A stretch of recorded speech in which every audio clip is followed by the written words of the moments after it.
She wore a black turtleneck, spoke in a voice deeper than truth, and promised to change the world, one drop of blood at a time. Elizabeth Holmes said she had invented the future of medicine, a tiny machine that could run hundreds of tests from a single drop of blood. No needles, no waiting, no pain. It sounded like science fiction, and it was. What started as a Silicon Valley dream became one of the greatest frauds in modern history.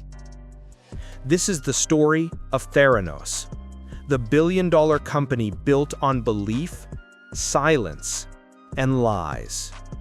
Welcome to Missed Billions Explained, the series where we dive deep into the billion-dollar mistakes, the broken promises, and the illusions that shaped the modern world. If you love stories of ambition, power, and the price of deception, hit subscribe, because this one is about how a dream to save lives nearly destroyed them. Elizabeth Holmes wasn't supposed to fail. Born in 1984, she was brilliant, driven, and obsessed with invention. At 19, she dropped out of Stanford with a vision: to revolutionize blood testing. Traditional tests required vials of blood, long waits, and expensive labs. Holmes imagined something different: a sleek, futuristic device called the Edison machine that could perform hundreds of medical tests instantly from a single drop taken from your fingertip. It was elegant, humane, and futuristic, and she sold it like gospel. Her professors warned her it wasn't scientifically possible. But Silicon Valley doesn't reward realism, it rewards belief. So she founded Theranos in 2003. The name combined therapy and diagnosis, and she became its prophet. She studied the legends of tech: Steve Jobs, Bill Gates, Jeff Bezos. She dressed like them, spoke like them, even built her persona around them. Black turtleneck, intense eye contact, a voice so deep it sounded almost rehearsed. She told investors she would change healthcare forever, that she would make blood testing as easy as taking a photo. And they believed her. By 2014, Theranos is valued at $9 billion. Walgreens signed on to install Edison machines in their stores.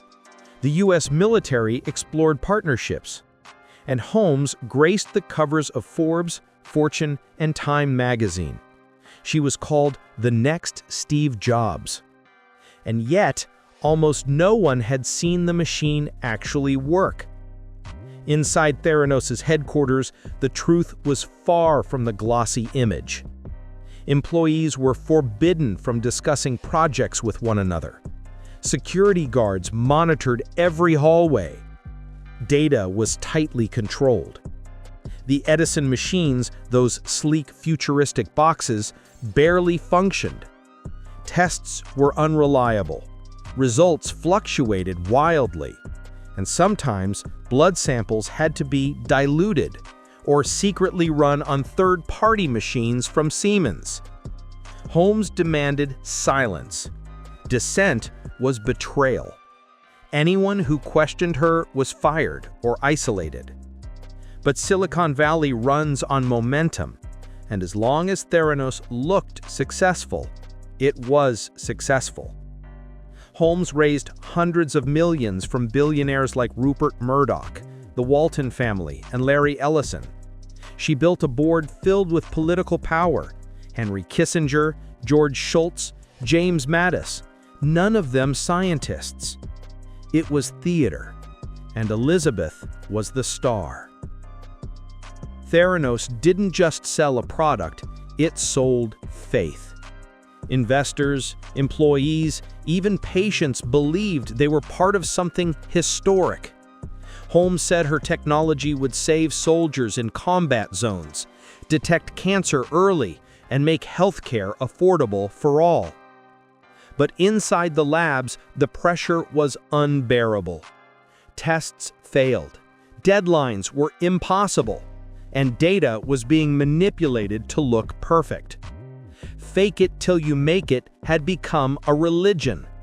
Holmes and her OCO, Sunny Balwani, her secret boyfriend, ruled with fear. Sunny berated employees daily. Holmes inspired them with impossible promises. Between them, they built a bubble of deception that no one dared to pop. Until someone finally did. In 2015, a journalist named John Carreyrou from the Wall Street Journal received a tip.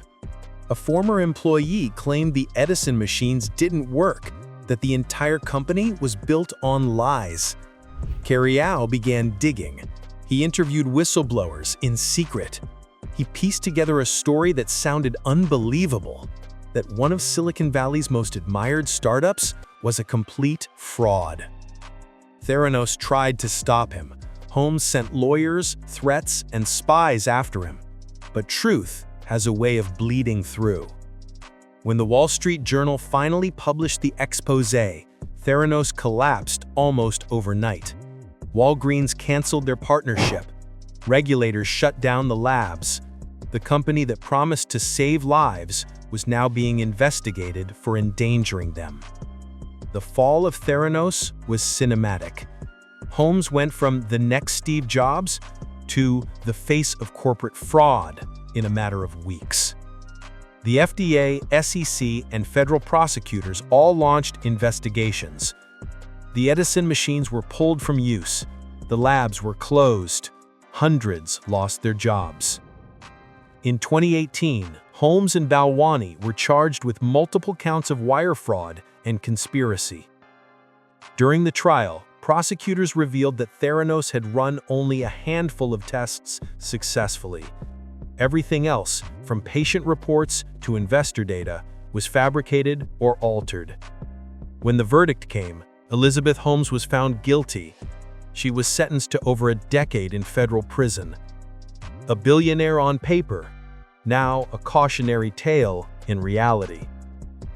Theranos became the story that Silicon Valley didn't want to tell. A mirror reflecting its ugliest truth, that hype can build faster than honesty.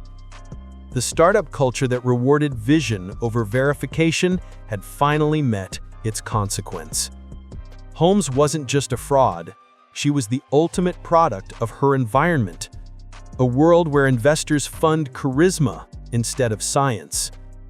And even after everything, many said they didn't blame her. They blamed the system that made her possible. Because in a valley obsessed with changing the world, no one stopped to ask if it should be changed this way. What if Holmes had been right? What if she had slowed down, partnered with real scientists, and turned her idea into something real, something that truly worked? The potential was enormous. Blood testing that fast and easy could have transformed medicine. It could have saved lives, helped hospitals, and reduced costs worldwide. But she chose image over integrity. She wanted to be a legend before she became a leader. And that's the tragedy of Theranos. It could have changed the world if it hadn't tried to fake it first. Theranos didn't just fail because it lied. It failed because it believed its own lie. It showed how powerful storytelling can be and how dangerous it becomes when it replaces truth. Holmes didn't sell blood testing. She sold hope, and people bought it. But when hope isn't backed by reality, it becomes a weapon. In the end, Theranos was never about science. It was about belief. And belief, without proof, always bleeds out. Theranos promised to save lives and ended up as a warning label for an entire generation. It's proof that innovation without honesty is just illusion, and that sometimes the most dangerous product in Silicon Valley isn't technology, It's trust. Thanks for watching Missed Billions Explained. If you enjoyed this story, hit like, subscribe, and tell us which downfall or deception you want next. Because somewhere right now, someone else is standing on a stage, making promises that sound just as perfect, and the cycle begins again.